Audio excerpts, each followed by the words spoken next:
Knowledge shared is knowledge multiplied. Good evening to everyone. Distinguished dignitaries, esteemed faculty members, dear students, and our honored guest for the day. It is my privilege to welcome you all to day one of the International Speaker Series titled as Global Jurist Connect, a scholarly coverage, organized by the Faculty of Law at GLS University. We are truly delighted to host this intellectual enriching session on a global platform, which aims to foster academic exchange, international collaborations, and meaningful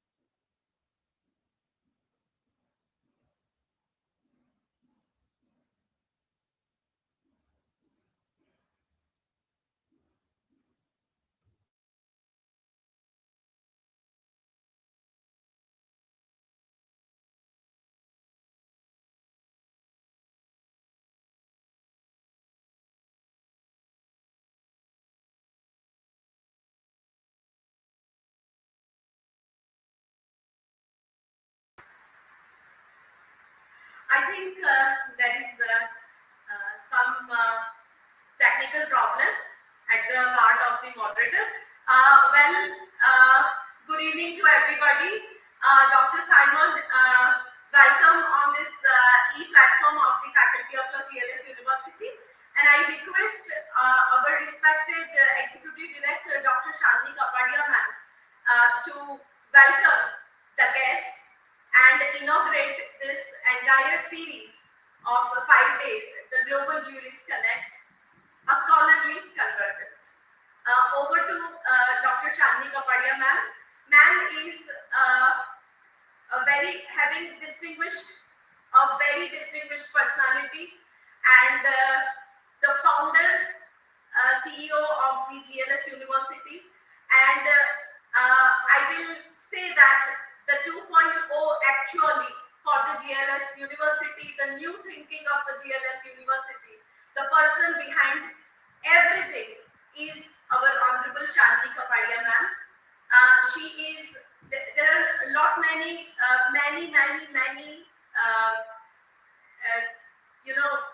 she has so many awards that she has, but one of the most important recognition that she was in the Forbes list, powerful women list. She was one of them. And if I start the list, it won't end. Only one thing we can say, that the powerhouse of the GLS University and the soul of the GLS University, Dr. Shalini Kapadia ma'am. Ma'am, over to you. Thank you for those kind words, Mayuriben. That's very honoring. Thank you very much. Good evening to everyone joining us today, and good afternoon to Dr. Simon Behram joining us from the United Kingdom. On behalf of GLS University, I extend a warm welcome to our distinguished guest, Dr. Simon, Co-Director of Student Wellbeing School of Law, University of Warwick, and a special welcome to my students whose presence lies at the heart of this academic endeavor. Global Jurist Connect is a platform that truly reflects our commitment to global dialogue and collaborative learning. This thoughtfully curated week-long series will bring together distinguished speakers from across the globe to engage with our students' community. We believe that in today's interconnected world, the law no longer operates within geographical boundaries. Legal challenges, whether it is human rights, international trade, technology, law, animal law, or any dispute resolution, are now global and demand global. Global Jurist Connect is our humble yet meaningful step towards creating that shared intellectual space, where ideas, experiences, and innovation travel freely across borders. At TLS University, we strongly believe that legal education must go beyond classrooms and textbooks. It must expose students to diverse legal systems, constantly evolving law, and real world perspectives. This initiative tries to bring together academicians, practitioners, and students to engage in thoughtful discussions that strengthen not only legal understanding but also mutual respect across jurisdictions. I take this opportunity to express my sincere gratitude to our distinguished speakers who have graciously agreed to share their expertise with our students. I would also like to appreciate the efforts of Dr. Mayuri Pandya, Dr. Sneha Shukla, and the entire faculty team of Faculty of Law, and of course our student coordinators for conceptualizing and executing this virtual platform with immense dedication. I'm confident that today's deliberations will lead to meaningful insights and inspire our young legal minds to think critically, ethically, and globally. With these words, I once again welcome all of you to Virtual Global Jurist Connect. Thank you, everyone. Thank you so much, ma'am, for your inspiring and warm welcome. Thank you so much. And sorry everybody, all the dignitaries for the inconvenience of network issues. Well, as we continue with this program, we will now proceed with the introductory speech. And it's now my honor to invite Dr. Mayuri Pandya, ma'am, Dean of Faculty of Law, JLS University, a distinguished academician and expert member of the Environmental Appellant Authority, Government of Gujarat, who also as well as serves on the Ministry of Environment, Forest and Changes Appraisal Committee at the national level, to kindly deliver the introductory speech and formally introduce our distinguished guest for the day. Up to you, ma'am, Mayuri ma'am. Thank you, Ria. It is indeed my pride and privilege to introduce today's distinguished speaker, Dr. Simon Behram, a reader in law and co-director of student wellbeing at the University of Warwick School of Law, United Kingdom. Dr. Behram's academic expertise lies primarily in asylum and refugee law, and he is actively engaged in teaching, research, and postgraduate supervision. He completed his Bachelor of Laws at Warwick University of London and was awarded a Doctor of Philosophy for his doctoral research, which focused on the history of asylum, refugee law, and sanctuary movements. His research interests include the forced migration, the legal and political dimensions of asylum, climate-induced displacements, and asylum practices in South Asia. In addition to his academic roles, he has worked with the international organizations and policy-oriented bodies on the issues relating to migration and displacement. Dr. Behram's scholarly contribution includes several influential publications on refugee and asylum law. His work examined the historical and the political foundations of asylum and offers a critical perspective on contemporary legal frameworks governing the forced migration. His research has been published in leading peer-reviewed journals and edited volumes in the field of the international law and the refugee studies. At the University of Warwick, he teaches the forced migration, international human rights law, asylum law, and international criminal law. His work continues to contribute significantly to academic and policy debates on displacement, protection, and the global mobility. Dear students, today's session is on climate change and forced migration, a challenge to the legal framework. We are aware about the different migrations, but the climate migration is the thing which is the one of the most pressing yet under-examined global crisis of our times. As climate-induced displacement continues to rise, it raises critical questions about the adequacy of existing refugee and human rights laws. This discussion invites us to reflect on how legal systems must evolve to respond to emerging forms of vulnerability and protection needs. We are pleased once again.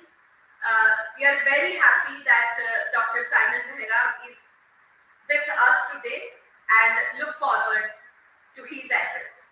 Dr. Simon, over to you. Thank you very, very much for that very, very kind introduction. And I would like to extend also my gratitude and thanks to Dr. Pandya for inviting me to take part in this series in the first place, and to Dr. Kapadia and GLS as a whole for hosting and arranging this series, which overall sounds fascinating. I know you've got a lot of other speakers following me this week. So thank you all very, very much for the invitation and for hosting this talk. I should also just say apologies in advance. I have been recovering from an operation for the last couple of weeks, and my head, my brain is not working perhaps as well as it should, but I hope that I remain relatively coherent and understandable in this discussion. And I also particularly look forward to any questions, comments, disagreements with what I have to say later on. So as Dr. Pandya said, the title of this talk is Climate Change and Forced Migration, Challenge to Existing Legal Frameworks. And I think it is obvious to all of us, just from following the news, that the international legal order is facing unprecedented challenges from many directions. We have unchecked genocide and war. We have the rise of populist nationalism. We have what seems to me a most permanent economic instability and pandemics, etc. Time of change. And arguably, climate change is a central feature of this crisis in the legal order for at least, I think, two reasons. The first is that climate change is often described as being a super wicked phenomenon. What does that mean, super wicked? It means essentially that, as well as being a problem in itself, a challenge in itself, in other words, climate change disrupts weather patterns, it causes disasters, displacement, and so on and so forth, it also has a lot of knock-on effects. So in other words, it is not just a challenge or a problem in itself, but it causes or creates a series of others that are related to it. To give you just a couple of examples of this, the long civil war in Syria that broke out in 2012, 2013,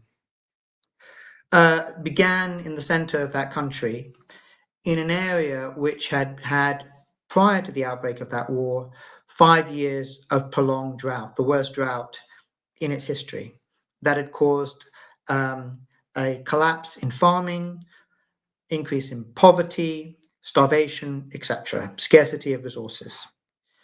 It was the response, or the lack of response, of the central government in Syria to that crisis, partly to do with interethnic conflicts in that area, that arguably caused the rise of tensions and conflicts that then led to the outbreak of the war itself. So in other words, while climate change certainly wasn't the only reason for that war, it was one of the big factors that, if you like, laid the groundwork for what then became a much greater and complex problem.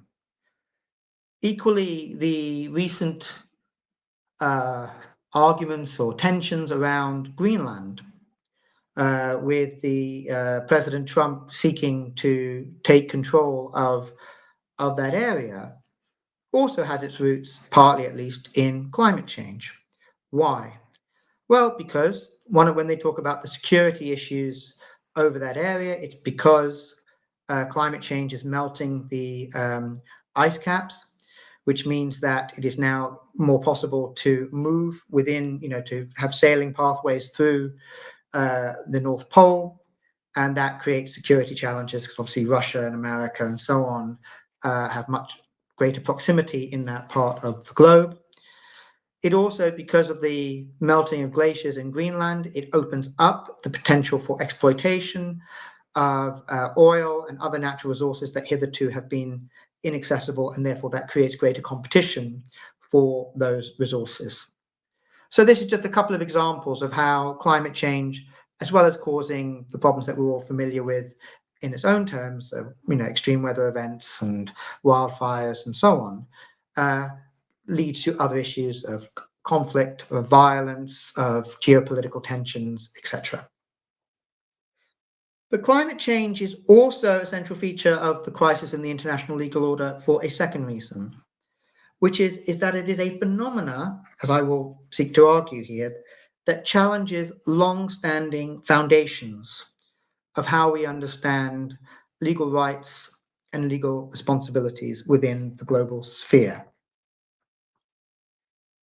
Now, forced migration, I would argue, is an example of both of these aspects, of the super wicked nature of climate change and of the challenge to legal foundations. So forced migration is itself one of those super wicked, if you like, consequences of climate change.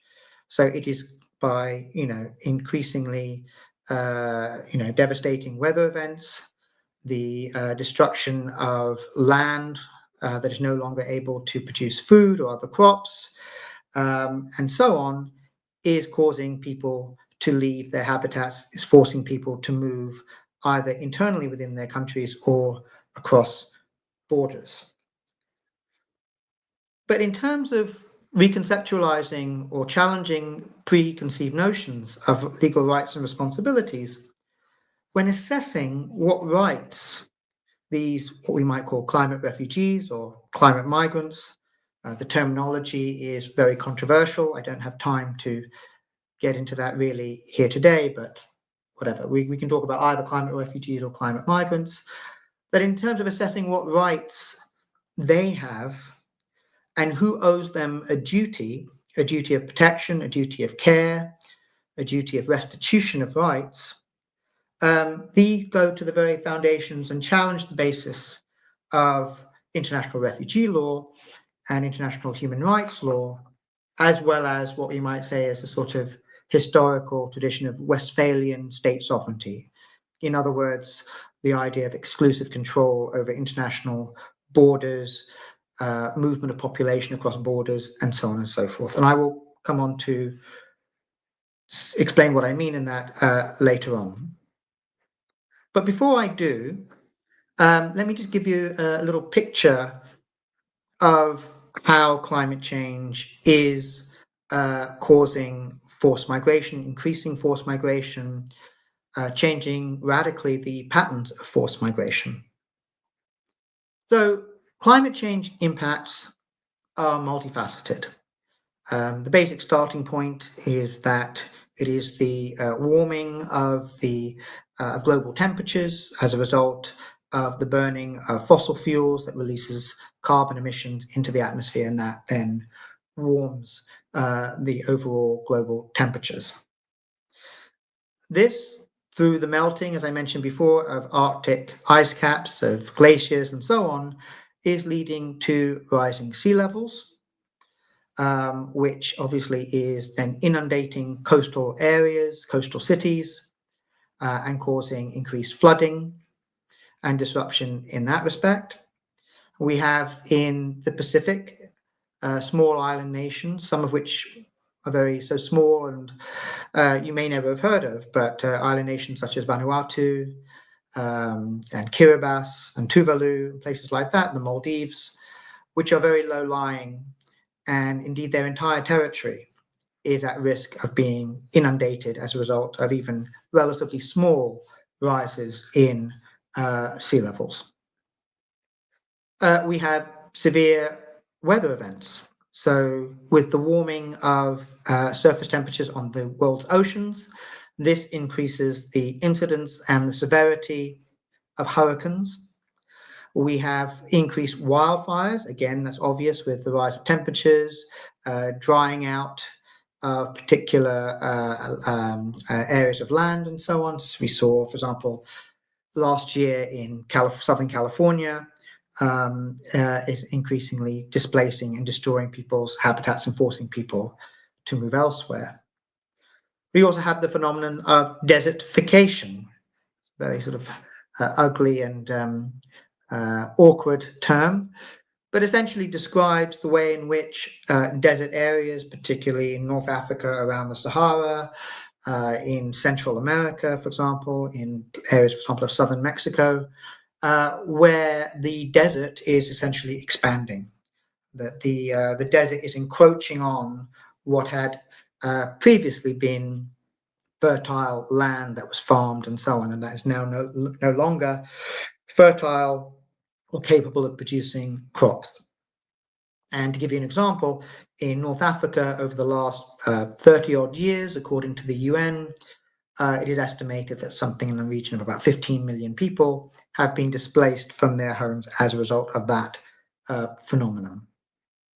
And then, of course, as I already mentioned, again, this is sort of a complexity problem, desertification, wildfires, hurricanes, and so on, increased weather events, but it has also increased temperatures are leading to widespread crop failures or the diminishing of fish stocks in the sea and things of that sort. And so therefore, people's livelihoods are being diminished as a result of climate change.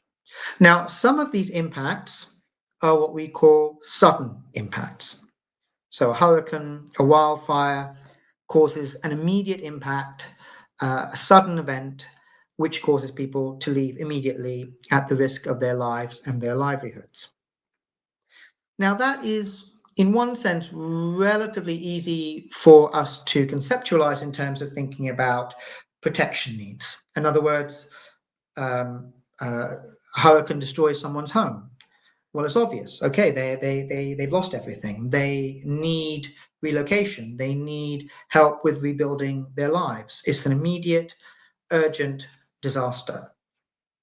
But other of these impacts, such as sea level rise, for example, or desertification that I mentioned, these are what we call slow onset disasters.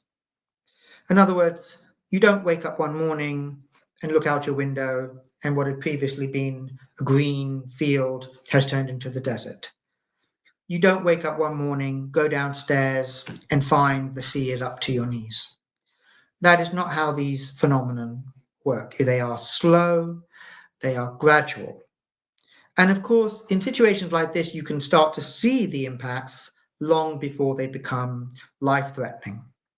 So, for example, you will see in some of these Pacific islands that I mentioned that rising sea levels means that you will have situations where a severe, you will have the encroaching of seawater that pollutes freshwater supplies, for example, freshwater wells and things like this, or they will encroach on, it will flood a house one day and then retreat again. And then, of course, next year, the sea is coming in a bit further and more extensively and so on. So it is a slow, gradual process.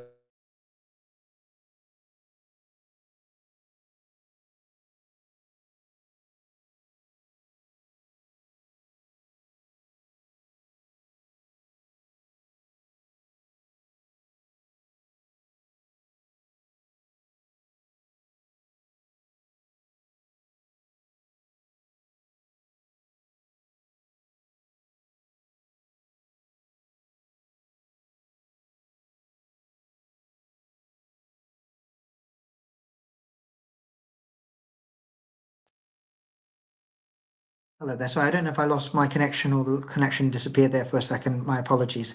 So I was just saying about slow onset disasters that it is not easy in such a situation to judge at what point do people require protection or relocation.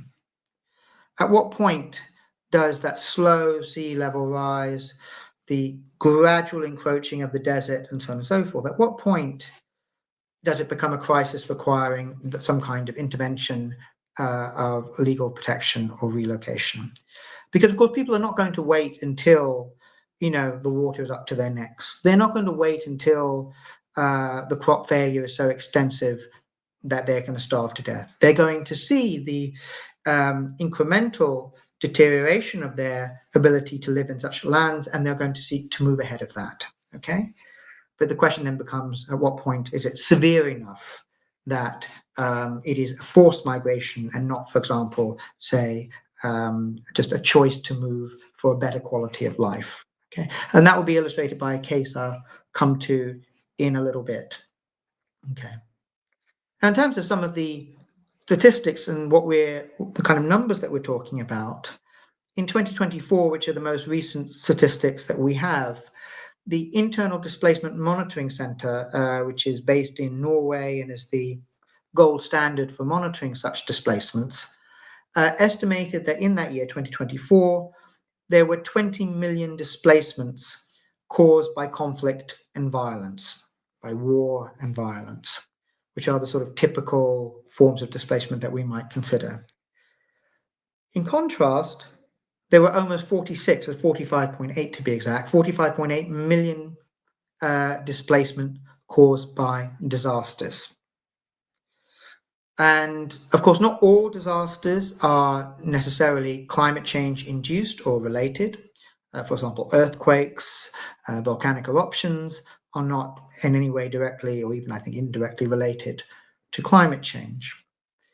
But nonetheless, when we talk about all disasters, including hurricanes and wildfires and floods and so on, that number of 45.8 million was more than double the average over the preceding 10 years.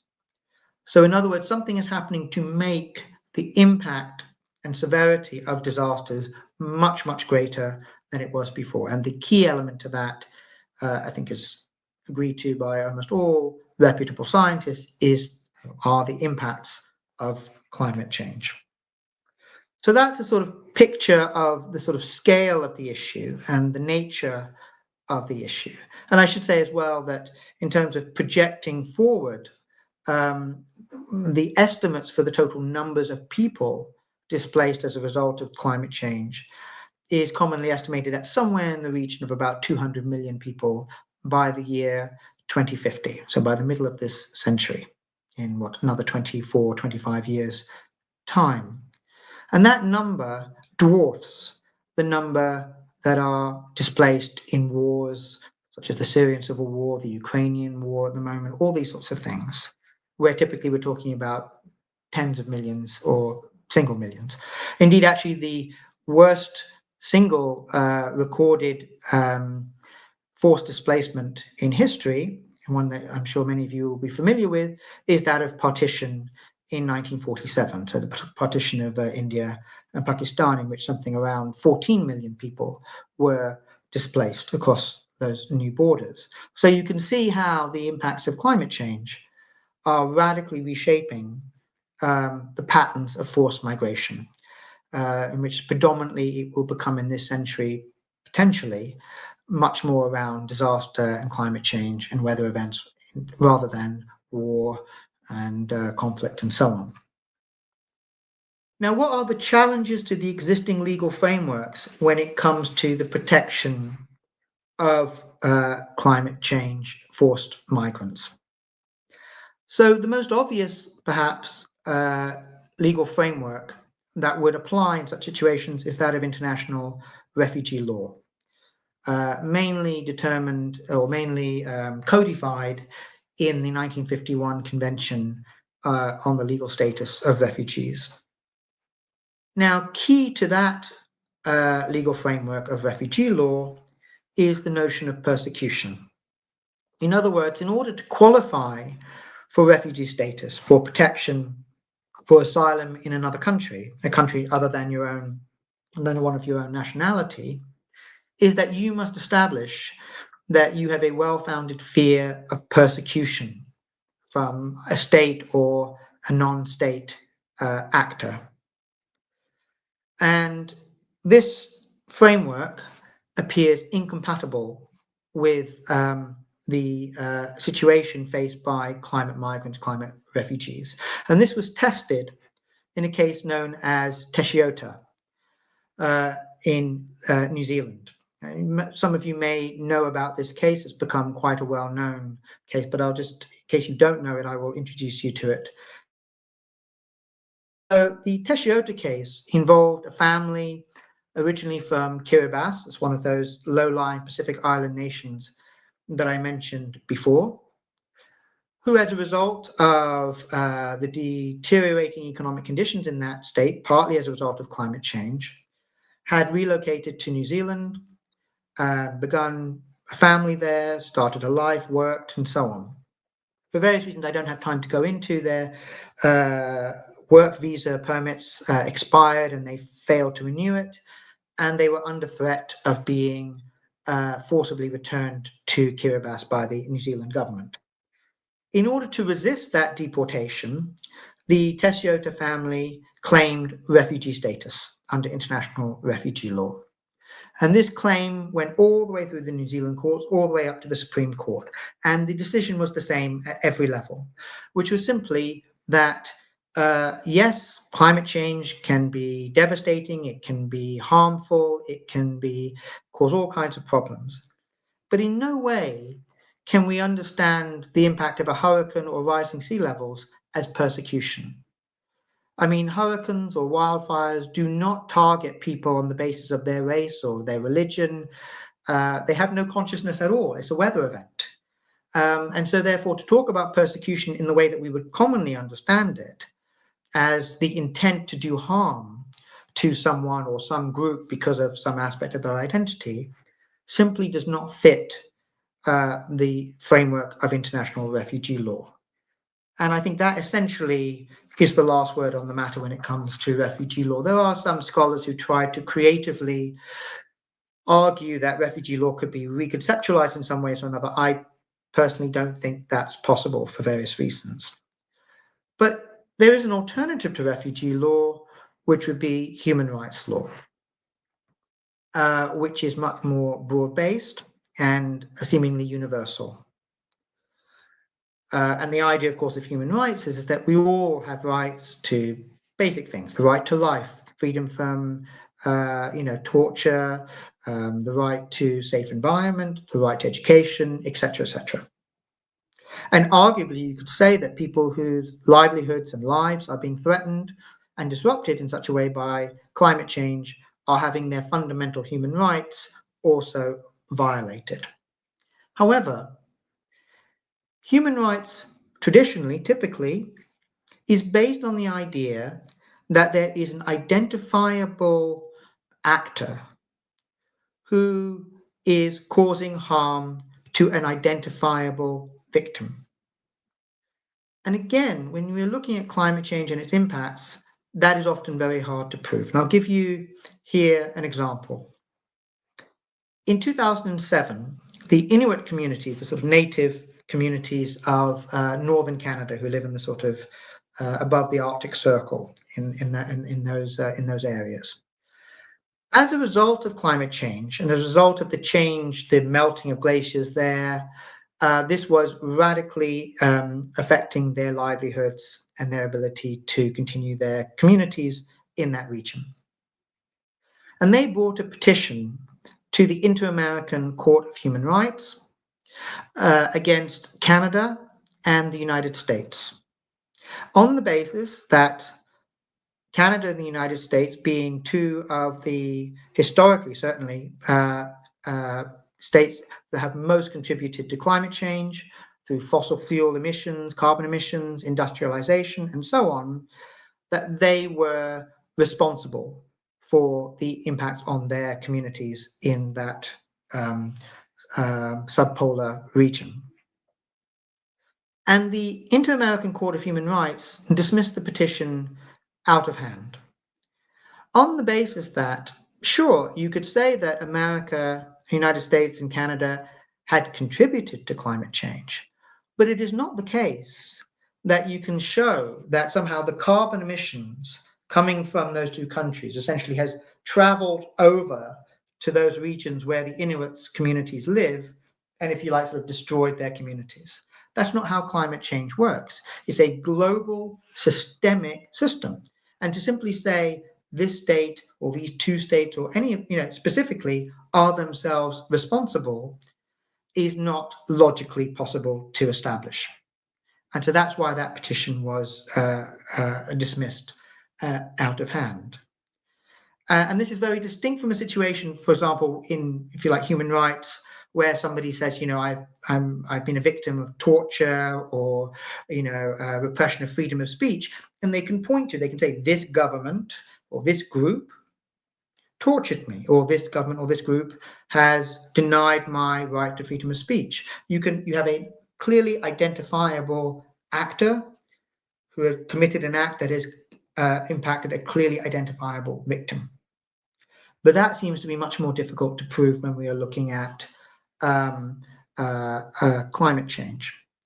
I would say this problem becomes even more complex when we are dealing with claims for asylum in another country.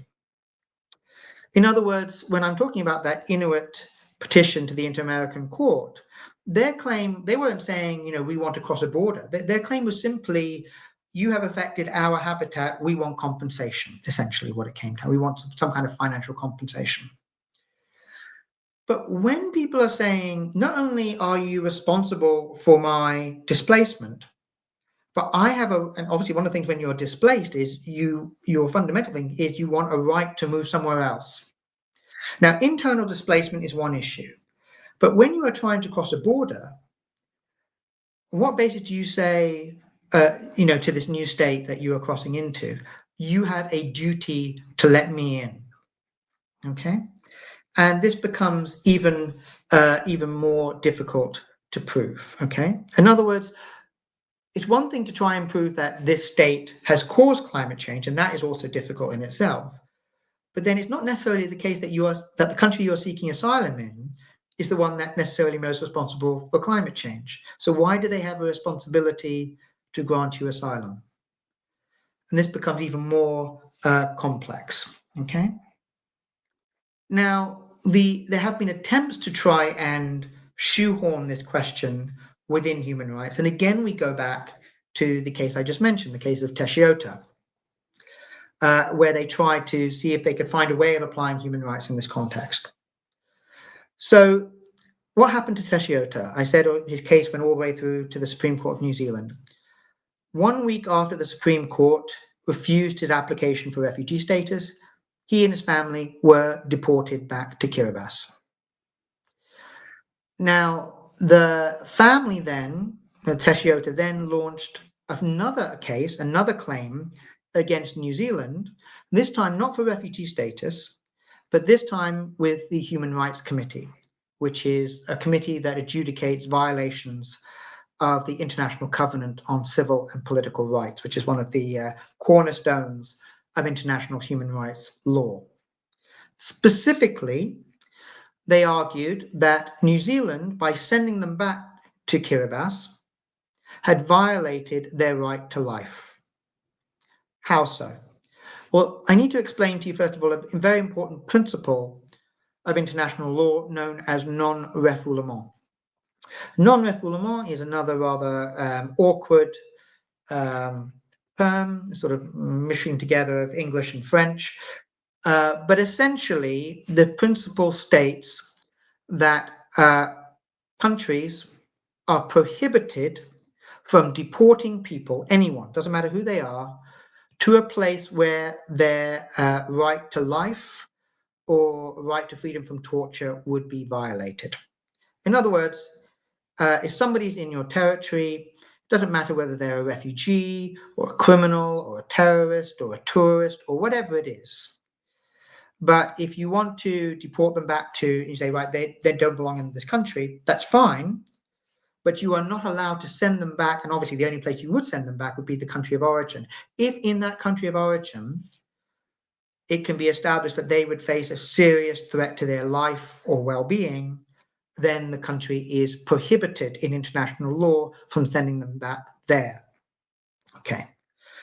So in this situation, the Teshiota family, they provided evidence that as a result of the impact of climate change, so for example, there was the rising sea levels was polluting fresh water supplies, and this was causing blood diseases, particularly in young children in Kiribati, and this included the children of the Teshiota family, that the destruction or the erosion of available land was causing violence and tensions between people on the remaining land, that this was a threat as well, and that therefore, by sending them back to this place, this was effectively a threat, a violation of their right to life and well-being.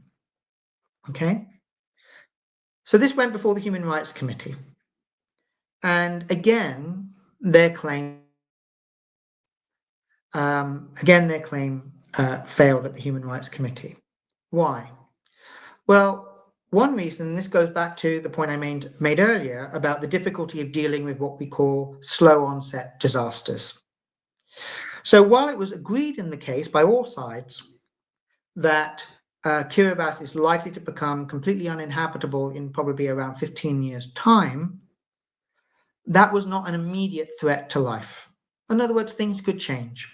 Carbon emissions could be reduced. The Kiribati government could maybe create flood defenses, who knows? So this doesn't create an urgency. Okay, it's a slow onset disaster and it is not urgent enough yet. The second reason was that they accepted that, yes, there were issues with contamination of the water supply that was causing diseases. Yes, there was violence and so on. But this was not specific to the Teshiota family. It was something endemic to the whole society. And that one of the issues in human rights law is that you cannot claim a violation on the basis that it's something that everybody in that community shares. Okay? And the reason behind this is because if you were to claim, for example, in, say, a country that was very, very poor, that had very little resources, that you were not being provided with, say, sufficient right to education because of a lack of resources, well, the idea is that, well, that's a general problem in the society. It's a lack of economic development and so on. And you cannot have a situation in which everybody in that country is claiming for the same problem. That is distinct from a situation where, say, you have a country that is relatively developed, where there is plenty of resources, and a particular individual or a particular group of people are being denied education when it is possible to give it to others within the same society. So in other words, it's the idea of discrimination. And so the argument here in this case is that there's no discrimination going on in Kiribati. Everybody is affected in the same way. And so on that basis, or on those bases, the slow onset nature of it, the fact that it wasn't immediate and urgent, and the fact that it was not specific enough to the claimants, the claim failed.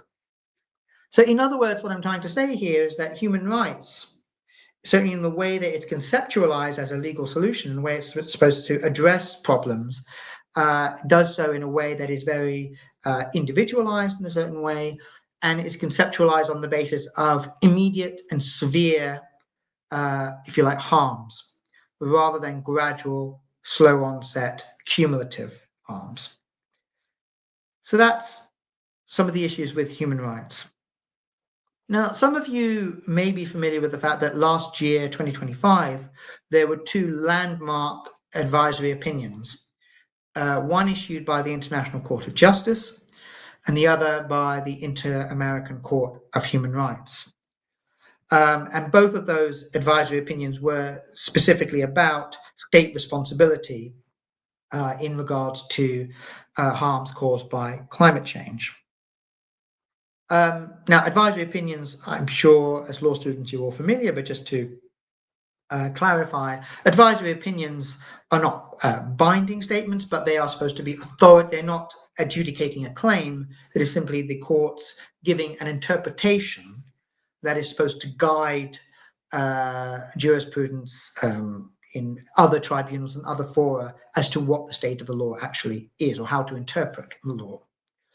Now, what I would say about both these advisory opinions is that they are very important and statements on state responsibilities in ensuring the right to a safe and sustainable environment. And they are particularly important in relation to linking to an environmental principle, which I'll come back to later, which is known as combined but differentiated responsibilities.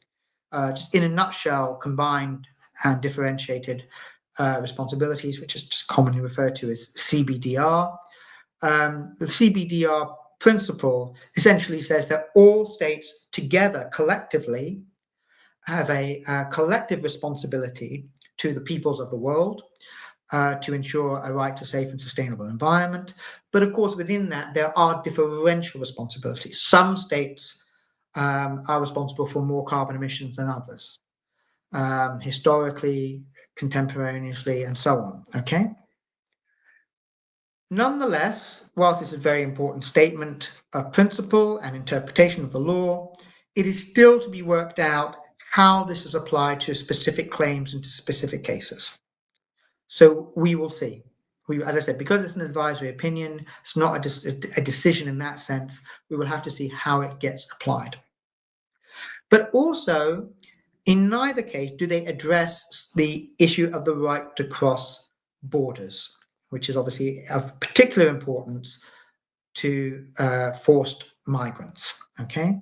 Because both those advisory opinions were more to do with compensation, restitution, and so on. But what about the right to cross borders? And here we come on to the sort of last legal framework that I argue is being dramatically challenged by climate change and forced migration, which is what we might call the sort of Westphalian model of state sovereignty. This is the sort of modern idea, been around for, I guess, about 300 or so years, that all states have exclusive control over their own territories, exclusive control over their borders, who can enter, who can remain, and who can be deported, okay? Now, neither refugee law, well, you could say refugee law and non-refoulement, that principle I mentioned before about not sending people back to where they would face serious harm, you can argue that refugee law and non-refoulement are, if you like, the only small breaches in the armor of Westphalian state sovereignty. But even those, as I've argued, I've tried to show, these are insufficient in themselves to address the phenomenon of climate change and forced migration. And I should say, in both cases, even refugee law and non-refoulement, they only engage state responsibility once the person is on their territory.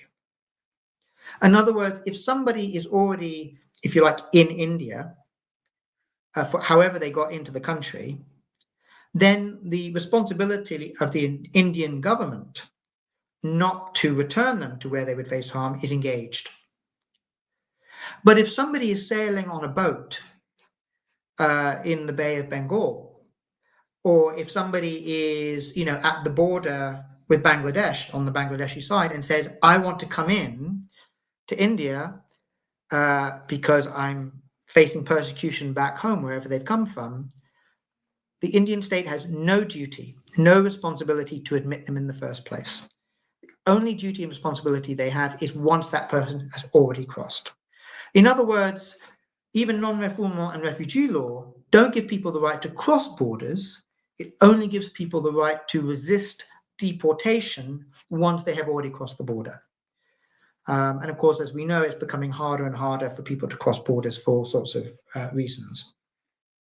So I come to my final set of points, really, which is how can these challenges that I've discussed be overcome? So I started by saying that we live in an age of crises of geopolitics, of law, and so on. But I would argue that out of crises comes possibilities. And I would argue we're in a situation now, we are in an inflection point, a transition period, where the global world order is in the process of being remade.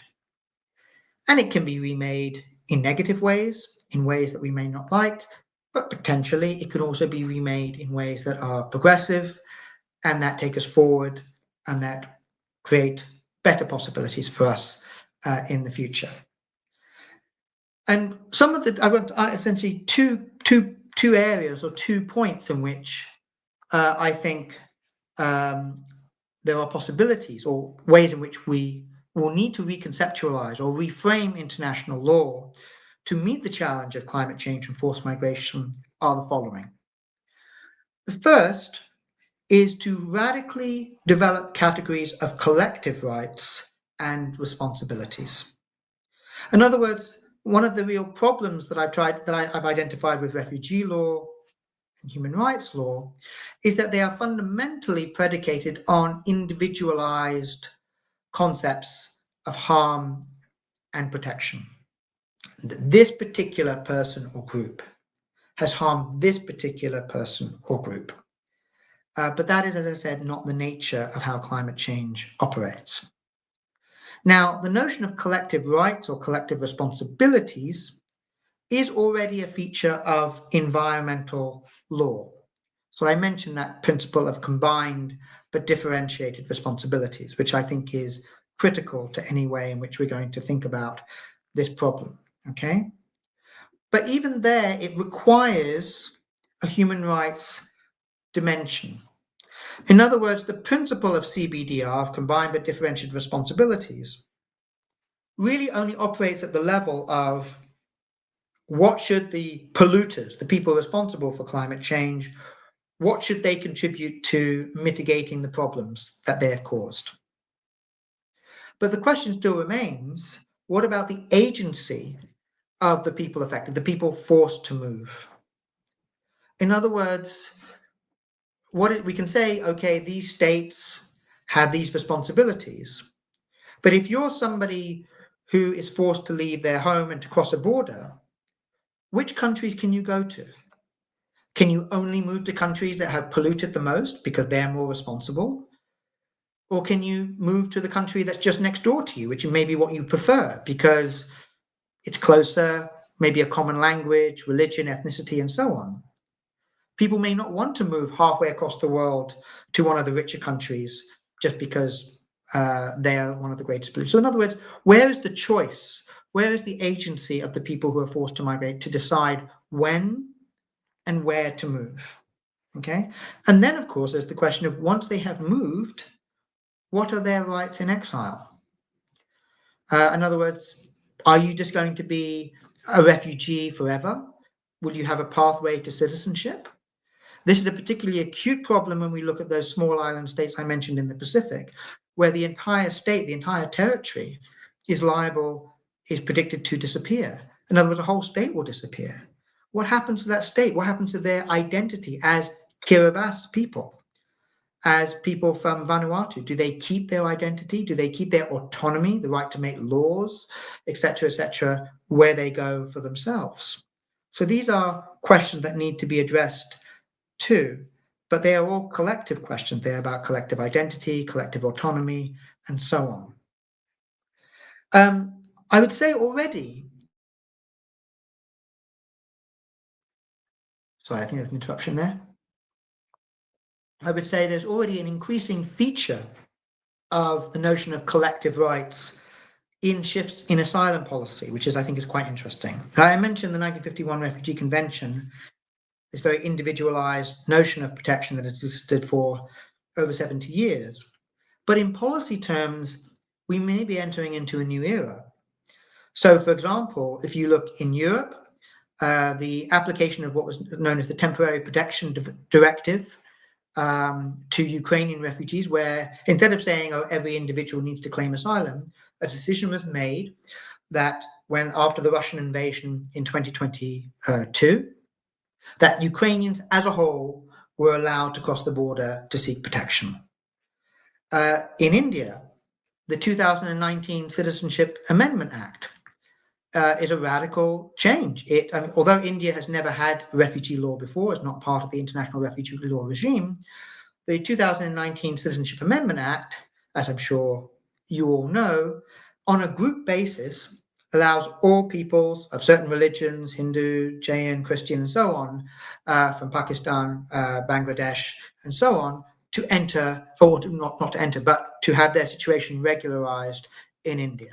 In other words, a group basis of asylum in India. Or if you look at in America now, Donald Trump has a policy saying that all white South Africans as a group have a right to enter the US as refugees. So this is already a policy shift that is happening in various parts of the world. And whatever we think about those particular policies, whether we support them or not, the central point is that there's a recognition that certain groups of people are deserving of reception and support. And perhaps that could be applied in the context of climate refugees or climate migrants. Finally, I think we need to reconceptualize management of cross-border movement. I would argue that the crises that we often identify with forced migration are caused by imposing the kind of individualized entry requirements on mass migration patterns, which essentially gum the system up. This is what happened when 2 million Syrians attempted to cross into Europe in the summer of 2015. The issue was that essentially countries at the border, Greece and Italy and so on, simply could not cope with that number of people coming and processing them in that individualized situation. Whereas actually when something a similar number crossed from Ukraine into Europe in 2022, there was no real crisis because it was a collective basis. There was no individualized having to question every single person coming through. So I think moving more towards some kind of collective basis of cross-border movement rather than judging everybody individually is also important. I think the key issue really in avoiding crises is about lack of infrastructure. Some parts of the world, Western Europe, could accommodate millions of people from Ukraine or Syria without too much trouble. But if you look, for example, in Bangladesh, when about 1 million people, Rohingyas, fled from Myanmar in 2017, that caused serious infrastructure questions. That area of the country simply could not manage, they did not have the resources to manage such a large influx of people. So there is an issue there, perhaps, going back to combined but differentiated responsibilities, both about accommodating numbers of people, but about funding and supporting infrastructure in advance of people moving to support that and to make it as smooth, both for the people moving, but also for the host communities, and that way avoiding conflict, tensions, and so on and so forth. And that, of course, comes to the question of who pays, who underwrites the costs involved in such movements. Again, we can go back to collective responsibilities and the principle of CBDR. Exactly how we work that out is a higher order question that would have to be negotiated for the future. So really, just to summarize my argument here, I think the model of individual rights and responsibilities, coupled with border controls based on a presumption against entry, is incapable of meeting the challenges of climate change and forced migration, given the numbers and the severity that I outlined earlier. While radical change always seems impossible, crises create possibilities. And either we turn those possibilities into concrete change, or the crises will further degrade our legal and social order. So that's all I have to say. Thank you very much for listening, and I look forward to any questions, comments, disagreements, and so on. Thank you so much, sir. That was a very enlightening session for all of us. And now we come to the interacting part, and the floor is open. The questions will be asked, sir, to you by our students. And as you can see, they'll be coming forward and asking the questions. Go ahead, students. One of you can ask the question, please. Go ahead.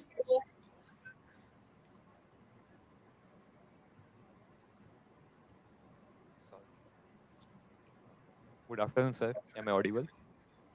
Hello, good afternoon. Firstly, thank you so much, sir, for conducting this wonderful session upon the climate-induced implementation, sir. Sir, my question is, how does the international refugee law framework fall short in addressing the climate-induced displacements? And how do you see the scope for reinterpretation in the existing legal frameworks? Can I just clarify? You said the first, but I didn't quite hear you. How does international refugee law? How does the international refugee law fall short in addressing the Sure. climate? Yeah. So, as I tried to explain earlier, international refugee law is centered around the notion of persecution. You have to establish that you have suffered persecution. And what do we mean by persecution? If you look at the Oxford English Dictionary, persecution is defined as being pursued with injurious intent. Well, if you are fleeing a hurricane, who has pursued you with injurious intent? The hurricane did not pursue you. The hurricane has no agency in that sense. And even when you talk about the polluters, the people responsible for climate change, I mean, oil and gas companies have no interest in whether people are forced from their homes. In other words, they're not intending to harm people. They just don't care. I mean, you could say they're negative, that they are careless, but they are not persecutors in that way. So that's why I think the framework of refugee law falls short. How it could be reshaped, I mean, personally, I don't think refugee law is, I don't think it's designed in a way that can cope with something like climate change. It's designed for what we think of as political persecution, religious persecution, which is a different thing. It's a different phenomenon. One interesting idea that came up in the Teshiota case that I mentioned in New Zealand, Teshiota's lawyer advanced the idea of structural persecution. And here he was developing the notion that we talk about something of structural racism or structural inequalities. In other words, situations where not somebody is directly harming you because of your race or religion or whatever it is, but where the existing socio-economic political structures are designed in such a way that they marginalize certain groups of people. So it's not intentional persecution, but it is structural. And so the argument was that certain communities, particularly those with fewer resources, in poorer countries, in countries that are more vulnerable to climate change, they are suffering like a form of structural persecution. And that's something. It's an interesting idea. I'm not sure any court will be brave enough to extend the meaning of that term in such a way, but that's a possibility. Other than that, though, I don't see how refugee law could be stretched to accommodate climate change. But thank you for your question. Thank you so much, sir.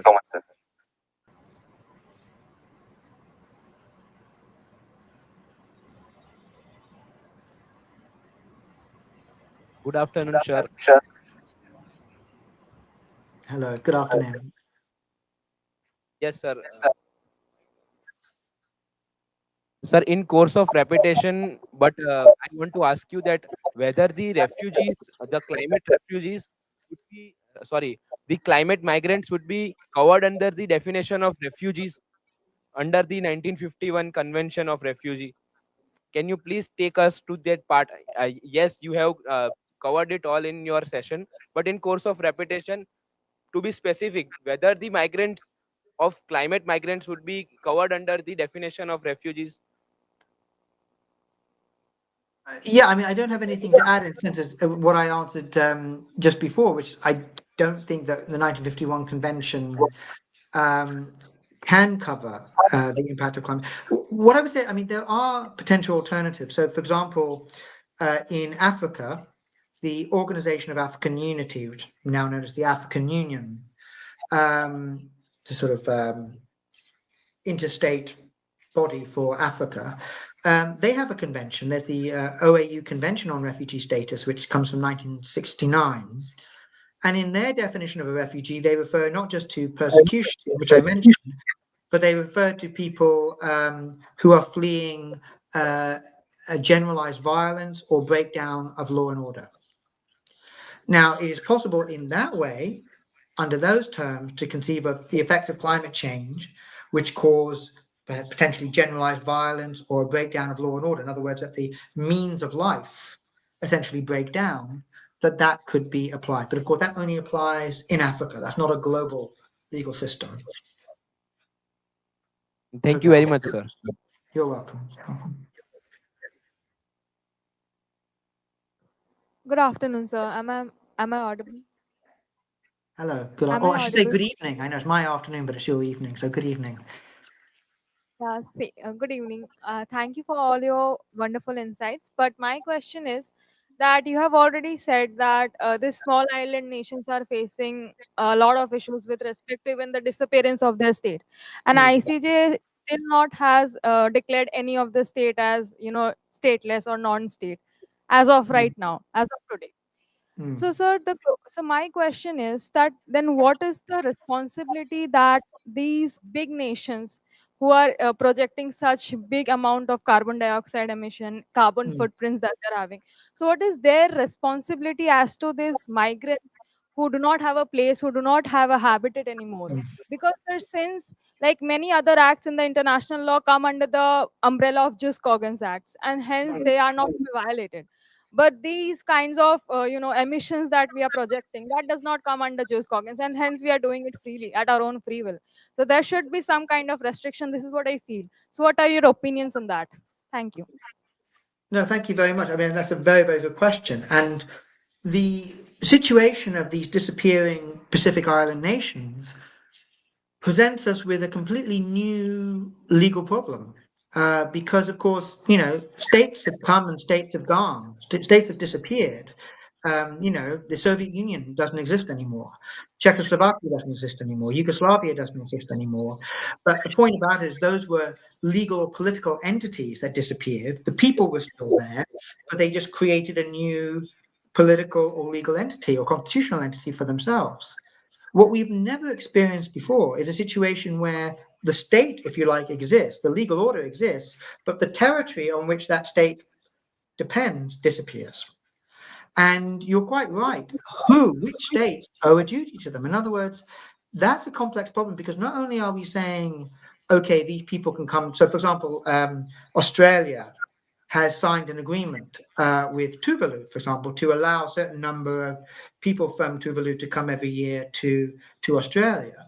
Well, that's fine. But if one day the entire state of Tuvalu has to relocate, not only where do they go, let's say they go to Australia, but what happens to their sovereignty? What happens to their autonomy to make their own laws? Can they go to Australia and make their own laws for their own community? That's a very difficult legal problem, and one that has yet to be fully addressed. I mean, there are some, perhaps, I mean, I'm just off the top of my head. I mean, I can think of, for example, when the Tibetan refugees came to India in the late 50s and early 60s, the Indian government essentially granted them a sort of almost a status of a government exile in Dharamsala. And they can make certain determinations for the Tibetan community within India. That might be one way of doing it, but we'll have to see. In terms of, yes, the big states being responsible, I mean, it's interesting. You raised the point about the biggest polluters. We still have a problem of deciding who are the biggest polluters.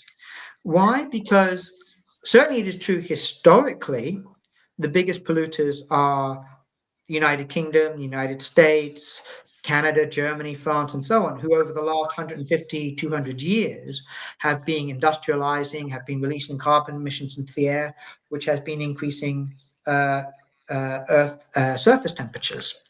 But those countries are now transitioning to, cleaner energy.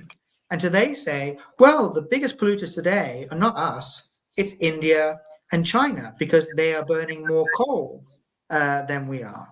But of course, India and China would say, yes, but that's because we are still developing our economies. And why did you get to get away with 200 years of burning coal and gas, and you're preventing us from developing our economies now? So how do we base carbon emission? Are we doing it on a historical basis, or are we doing it on the current basis?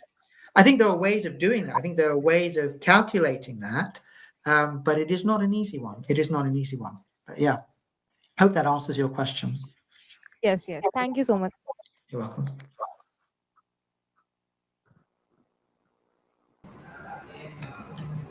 Sir, can we take a couple more questions, two or somewhat?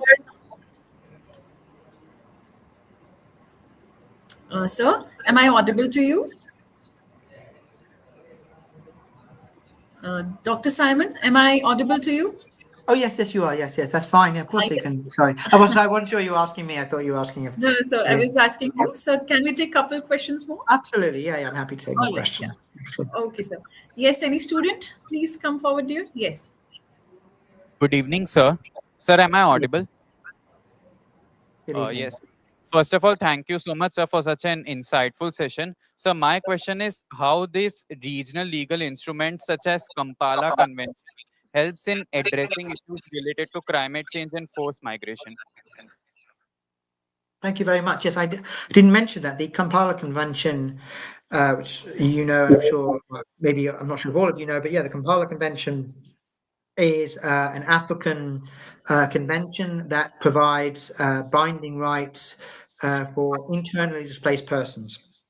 And the Kampala Convention specifically identifies climate change as one of the grounds on which people displaced internally have a right to various forms of protection, restitution, rights to education, healthcare, etc. And that's a very, very important document. And I would say it's certainly a step forward because it's the first binding legal instrument that is both about internally displaced persons and that also addresses climate change explicitly. So that's very important, and it's a very important step forward. What I would say is, again, that only applies in Africa, and two, it only applies to internally displaced persons. So it does not cover people who are crossing borders. And what I would say, if you noticed in my talk, I perhaps sort of clarified it more, but I was talking mainly about people who have to cross borders. When it comes to internal displacement, and certainly at the moment, most displacement as a result of climate change is internal. It is within state borders. But with internal displacement, for the most part, there are existing legal instruments, either domestic law. So domestic law grants certain rights to citizens within the state when they have been displaced, or where international human rights is engaged. In other words, that states such as India and others, which are signatories to international human rights norms, owe a duty of care to their own citizens. So in a sense, that's not so much a legal gap. The real legal challenge is when people have to cross borders, because that's when you are engaging the responsibilities of the state that is not your own. And that's where the complexity and where the difficulties mainly arise. So whilst Kampala is a very, very important development in regards to internal displacement as a result of climate change, when it comes to cross-border displacement, sadly, it doesn't take us any further, I believe. Thank you so much, sir. Thank you.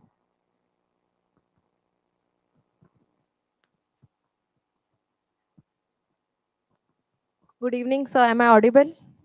Good evening. Good evening. So my question is, should climate-induced displacement be governed through the human rights rather than refugee law? Like, what is your opinion on this?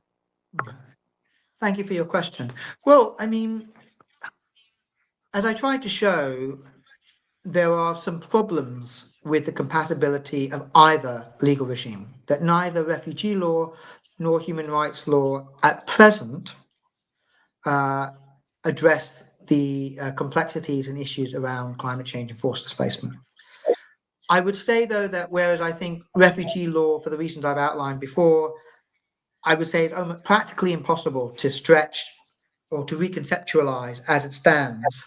I do think there is a possibility for human rights law to be expanded in the way that I talked about towards the end. In other words, if we can start to if we can start to reconceptualize human rights as not just about or even specifically about individual rights and responsibilities, but about collective rights and responsibilities, then I think it could be applied convincingly to the issue of climate change and forced migration. So, I mean, indeed, actually, some people, I don't know if you're familiar with the notion of the different generations of human rights. So the first generation of human rights, the classic form that comes from the French Revolution and so on, is the idea of individual political and civil rights, the right to freedom of speech, freedom of assembly, etc. And then you have a second generation of rights, which very influenced by sort of 20th century socialism and social democracy, the idea of economic and cultural rights, yes? So the idea that you have a right to work and the right to welfare and healthcare and so on. And then there is also a third generation of rights. And the third generation of rights is fundamentally about culture, environment, identity, collective identity, and so on and so forth. But that is the most undeveloped area of human rights. Now, I think that third generation is what needs to be developed as sort of collective sense of identity and rights would be the way to go. But it's quite a radical change. Thank you, sir. Sure. You're welcome. Yes. Okay. Thank you so much, sir. That was a very enlightening and a very interactive session. Thank you so much, sir. Now, sir, we will actually, as we approach to the conclusion of this event, this session, it's my privilege to introduce to you Dr. Sneha Shukla, ma'am, the Vice Director of Faculty of Law. I'll be adding her.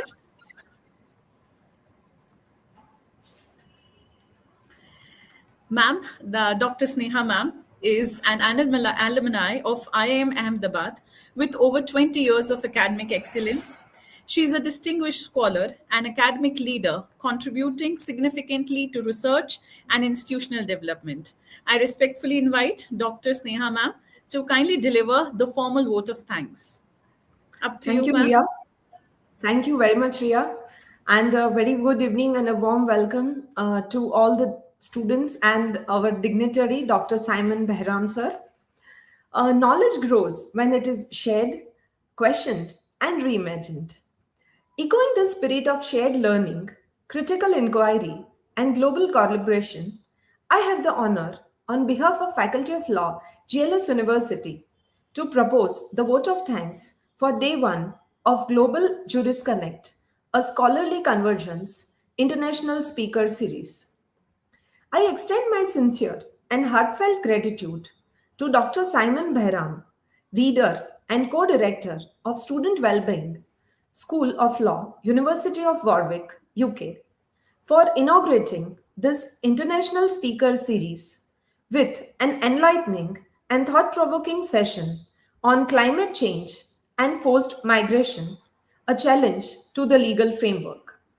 His scholarly insights into climate-induced displacement and limitations of existing international legal frameworks not only enriched our understanding, but also set a strong intellectual foundation for this academic initiative. Dr. Behram's deliberations encouraged critical reflection on the role of law in addressing emerging global humanitarian and environmental crisis, thereby settling a compelling academic tone for the series. I respectfully acknowledge the enduring guidance of Shri Sudhir Nanavati sir, whose visionary leadership continually elevates the academic pursuits of Faculty of Law. I also express my heartfelt gratitude to Dr. Chandni Kapadia ma'am, whose encouragement consistently strengthens our academic endeavors. I also extend my sincere appreciation to Dr. Dharmesh Shah, Provost, GLS University, Mr. Shashank Shah, CFO, GLS University, and all the office bearers for their steadfast support. I sincerely thank Dr. Mayuri Pandya ma'am, Dean, Faculty of Law, for creating and nurturing such a meaningful global academic platform. I would like to acknowledge all the faculty members, coordinators, and student volunteers for their dedicated efforts in ensuring the smooth conduct of today's program. A special mention to our students and participants for their enthusiastic participation and meaningful engagement, which added depth and vibrancy to today's session. As we conclude Day 1, we look forward to Day 2 of the series tomorrow, where Dr. Katja Renner, Associate at Clyde & Company's Global Arbitration Group, Germany, will share her expertise on renewables arbitration vis-a-vis German contract law.